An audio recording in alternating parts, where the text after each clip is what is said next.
Hey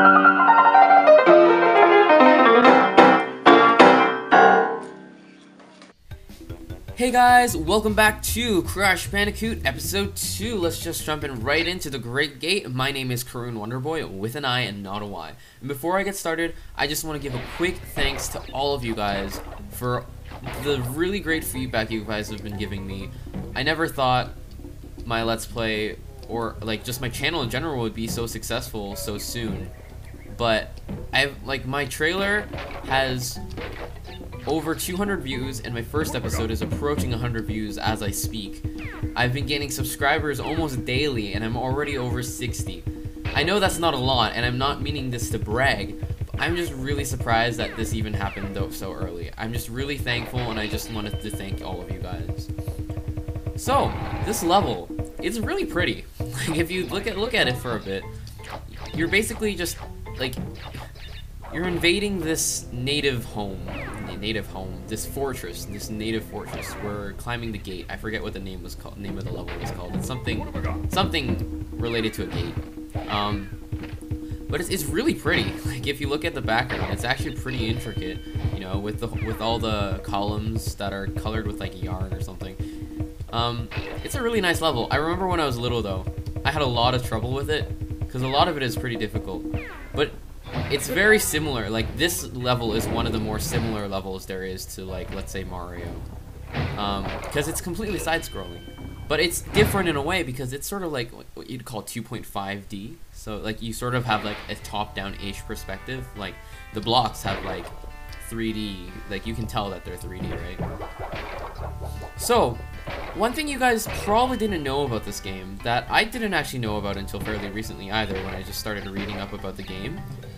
When Naughty Dog approached Universal Studios with the idea for this game, their first thing was they wanted to make it, like I sort of touched on this last episode, but they wanted to make it different from all the platformers out there. Sonic and Mario were both completely 2D. So they just had the idea of turning the camera to behind the person and having the camera actively following the player. And as you can see, it turned out really well, both in the first and second levels. I mean, this is more of a side-scrollery style level, but still, it's up and left and right, and it's really creative. But when they approached, oh my god, shut up. When they approached Universal Studios, their ideas for names for the character were something worth names like Willy the Wombat. Would you have picked up this game if it said Willy the Wombat on the front? I don't think I would have. Definitely not. And speaking of, and so I'm really glad that they chose the name Crash Bandicoot, because it's actually a really creative game. Like, they were just looking around some, like, books about nature, and they found an animal. Like, I mean, obviously they didn't want to go with wombat. And they found this animal called a bandicoot. I'm not actually too sure what kind of animal it is. I'm pretty sure it's similar in some way to the wombat. But, oh my god, BOWL-DERR. You know how I was speaking about creative level choice and, like, how it's not side-scroller, but, like, behind the person? Well, we're in front of him right now. And we'll watch as he plays with the Wumpa Fruit, and it's not coming back down. Where'd it go? Splat! Who knew? The inside of Wumpa Fruit are purple. So this is one of those levels that is like, oh my god, it's chasing after us! Ah! It's completely Indiana Jones style. And it's one of those levels that it's really like a trademark level style of the Crash Bandicoot series. This game was the first game to incorporate anything like this. And I want to ask you guys a question. Question of the video. Maybe we'll make that a thing. Have you guys seen any other games where the camera is in front of the player and something is chasing after them? Like, have you ever seen something like that? Because I don't think... Oh, ow. I don't think I've ever seen anything like that.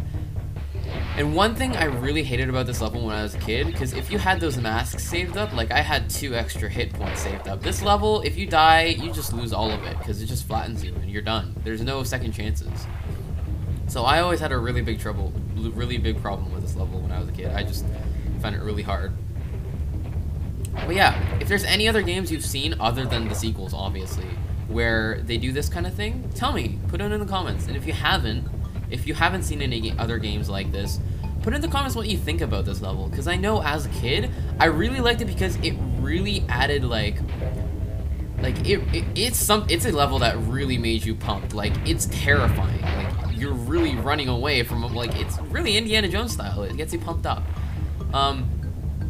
The only qualm I have about it now, like now that I'm older and I can actually judge it properly, just not just based on difficulty,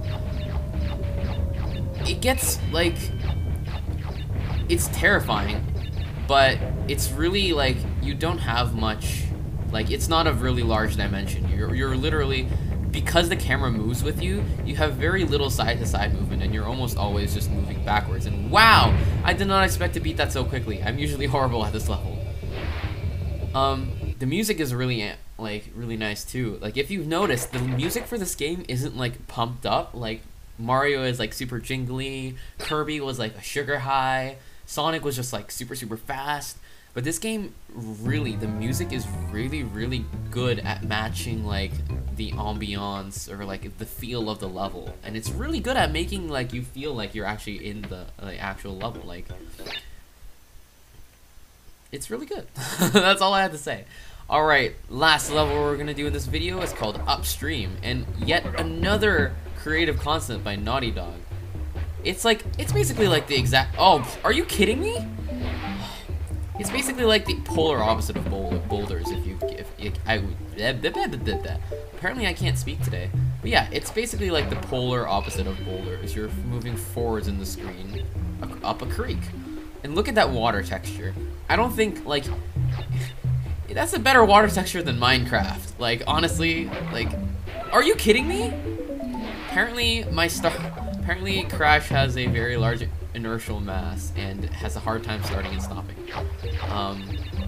Sorry, my inner physics nerd is coming out of me again. I've been watching too much Big Bang Theory. Have any of you guys watched Big Bang Theory? It's actually a really funny show.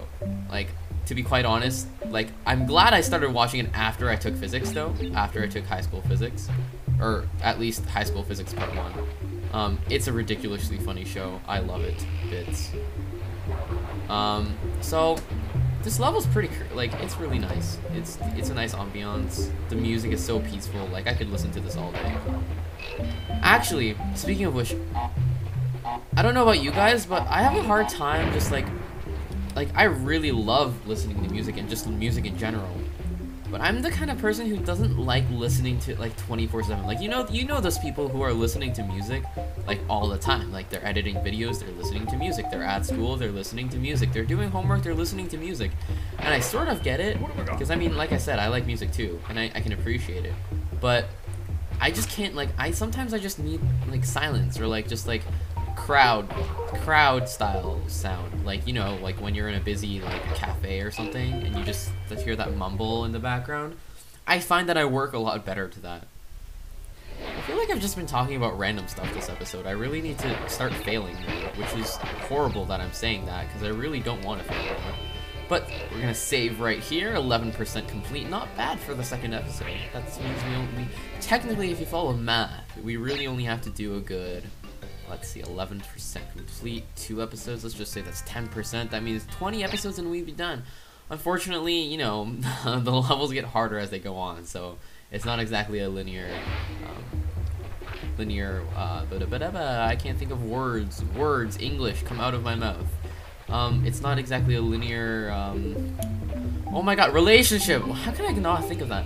Anyways, we're done the level right here, beautiful Upstream, not too hard, like I said. The levels aren't too difficult up until now. I know I've missed 3 boxes, but like I said, any levels with the gems in them, you're probably not going to be able to get the gem for the level until you get another gem, which I will be covering. I'm just not sure if I'm going to be doing it on camera. Papu, first boss, and after this we'll go on to the second island, which you might be able to see in the distance over there. So we'll see you guys next time. Once again, question of the video, have you seen any sort of level in any other games other than the Crash series where you're running towards, like, yourself, like you're running towards the camera and there's an entity behind you chasing you? If you have, put it in below. If you haven't, put in below what you think about the level. Is it creative? Is it your style? Do you think you'd like it? What do you want to see changed? Etc, etc. Thanks for watching once again, guys, and I'll see you guys next time.